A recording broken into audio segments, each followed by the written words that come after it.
Hello everyone and welcome back to the channel. Today we're going to talk about 6 basic departments that your business needs to have. This will be your building blocks from which you're going to start building your business and organize all your tasks and process flows. When you start a business, your main focus is to decrease the failure rate. Okay, how can you make it successful? So let's say you've taken the risk already, so you might want to have all your ducks in a row from the beginning so you can increase those chances. From statistics, we know that 50% of businesses fail in the first 5 years, right? You don't want that. You want to be organized as much as possible.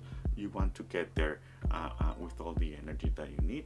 And for this, I would recommend that you, from the beginning, organize your business, right? Create those building blocks that are going to get you there. And what I do is I start thinking from the beginning like this is a big business, okay? And I think, okay, how do I see my business in 5 years, right? And when you see your business in 5 years, then you start thinking about this mental map around how you're gonna organize your business and how you're gonna organize tasks. And you're gonna say, well, for example, I'm gonna have a sales department, I'm gonna need a marketing department. So what are the basics that you need to have for that organization? This is what we're going to discuss here in this video.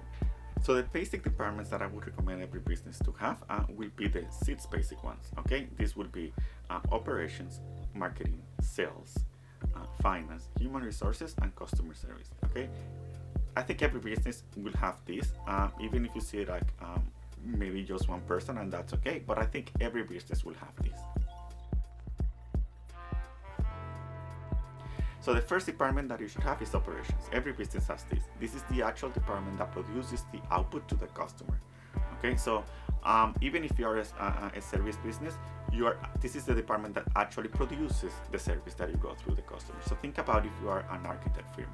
If you are an architect firm, then the operations department would be the actual architects that are drawing the models for the customer. If you are a bakery, your operations department will be the actual baker, right? The one who mixes the flour and makes the cake and put the cakes in the oven, like everyone that produces that product. Okay, if you are a YouTuber, it's the same idea. Then the person that shoots the video, the person that edits the video, the person that publishes the video, that person is in the operations department. Is the person in charge of actually making the product, the output of your business. And this department also takes input, right? It takes the input from the customer, transforms, and then creates the output to the customer. So it's a very important department. It's also called manufacturing, if you want to call it like that. But every business will have an operations department. Okay. The second department is the marketing department. Okay. So the marketing department is in charge of making aware potential customers that there is an actual product out there that will solve their problems or struggles, and that product is yours. So the marketing department is out there. It's creating that awareness, making the shouts to the customers or potential customers, say, hey, there is a solution to this potential problem. So think about marketing is in charge, for example, for the website, social media, trade shows, sending flyers to customer homes. It's out there. It's creating that awareness. So when the potential customer comes into this situation in which they have an issue or they are struggling with something, then the customer thinks, oh, I remember I saw this flyer or I saw this ad on a website or in my Facebook, that probably can fix that problem, and then I can go out there and buy it. Okay, marketing is not the same as sales. Okay, marketing is different from sales, even though they work together, but they are completely 2 different things. The third department is sales. So this is the actual department that closes the deal. Okay, so marketing is out there and shouting everyone, hey, there is something out there that can help you. Then when that customer is interested in your product, then marketing hands off that lead to the sales department, and sales department is in charge of actually closing the sale. Okay, so again, in that architect firm, the sales department is talking with the potential customer and actually closing the deal so they can go into the architect firm. If you are a bakery, maybe the salesperson is the actual person behind the counter selling that cake, or maybe is that person selling catering events to potential wedding venues, for example. So that salesperson is actually closing the deal, right? If you are a YouTuber, maybe the salesperson is actually looking out for sponsorships and closing those sponsorship deals for your YouTube channel. So the sales department is in charge of closing deals, of actually getting the product to the customer and getting the customer to pay for that product. So again, that's why it's different from marketing, right? Again, marketing is out there shouting everyone and creating awareness for your product. Sales is actually taking off the potential leads that marketing is creating and actually closing the deal. Okay. The next department is the customer service department. So every business will have a customer service department. And a customer service department will, for example, take care of the customer complaints. Okay, so if somebody calls, there is an issue, the customer service team will get that complaint or that issue and try to resolve it. I don't like to mix that with sales, because sales is in charge of closing, not to actually doing customer service.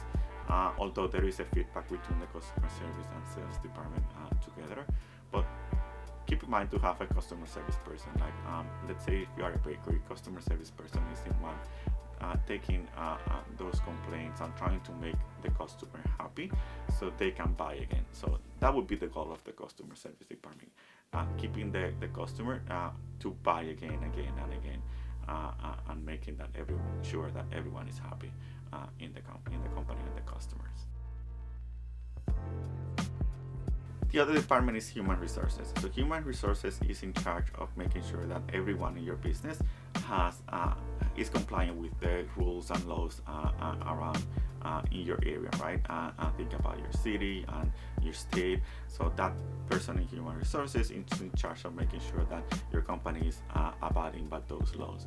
But also it's about recruiting and getting new people into your company. It's about doing interviews. It's about closing the deal with the potential employee. So you're probably doing this since the beginning, okay? Even if you are a solopreneur, only you in the business, you're actually doing human resources every day. So you have to do payroll, you have to do interviews, you have to do recruiting. So you're gonna be doing it by yourself at the beginning, and that's totally fine. Just keep in mind that you're actually doing the functions of this department, okay? And at some point, when you grow and get bigger, you're probably gonna need someone in there to help you out, and we're gonna talk about that later in other videos. Finally, the finance department. The finance department is in charge of making sure that your business is compliant with the tax laws, for example, doing bookkeeping, making sure that you have information up to date of how the business is doing financially. Okay, you're gonna go back to the finance reports to make sure that your business is making the required amount of money, and it's covering its expenses, and that you have a profit actually. So it will make sure that you're keeping the health of the business. And again, at the beginning, you're probably doing this yourself or entering the bookkeeping information yourself and the expenses, and that's totally fine. If it's just you, keep in mind that this is actually one department per se. So this is the first department that I actually outsourced, that I actually got a person to come in and work with the bookkeeping, okay? Because I was able to actually create processes around what I was doing instead of repetitive process. So when that person came in, and that part-time person, I just delegated all that finance to that person, okay? So that's actually what the finance department does. Finally, this is an extra one, it's a bonus one, and I call it the executive department.